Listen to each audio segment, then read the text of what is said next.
So we have some more interesting iPhones to kind of bring on the list of iPhones that you probably should no longer buy anymore, and I probably would just recommend not wasting your money on any of these types of devices. When you think of an iPhone, or at least when I think of an iPhone that is very much worth the money, I typically think of an iPhone that is still supported with software and is probably still going to be supported with software for at least like another year or two. When I think of those types of iPhones, I usually think of iPhones that are relatively not newer, but probably have came out in the last 4 to 5 years. But in this specific example, the interesting thing that we have going on is that because of iOS 17, we already know which iPhones are probably not going to be there in the next, at least the next even like 6 to 7 months. And because of that, I probably wouldn't recommend wasting my money on basically like an iPhone 10. That is basically the hardest thing for me to say right now. But because of Apple's, because of iOS 17, basically, it just makes very little sense to even buy an iPhone like this. And it basically all has to do within iOS 17. So what Apple did within that version of software,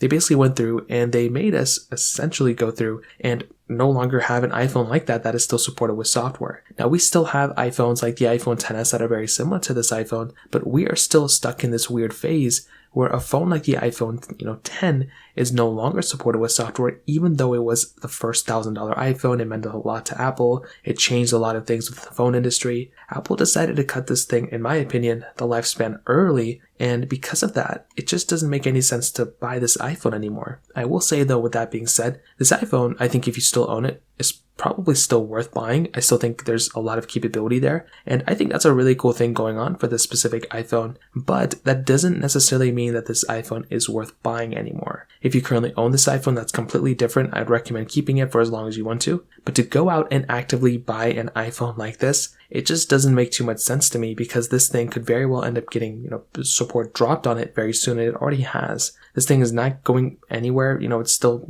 it's still supported with software kind of on iOS 16, but it's not really, because it's going to, end very, very soon. So I say that to say the iPhone 10, the iPhone 8, the iPhone 8 Plus, those types of iPhones just really aren't worth buying anymore because they're just not getting software support. Now, if they were getting software support, that'd be completely different. I was saying last year that this phone was still worth buying and everything like that, but things change very, very fast in the technology industry, and this is no exception. So at the end of the day, what I'll tell you is I would not recommend buying an iPhone 10 anymore. I just don't think it's worth buying. And, I feel like there probably are better devices you can buy out there versus this specific device as of right now. So that pretty much covers it up. If you have any other thoughts or questions, let me know in the comment section below. Hit the like button, that would mean so much, but definitely hit that subscribe button. More importantly than everything else, I love every single one of you guys. Hopefully I'll catch you guys in the next video. Peace out till then.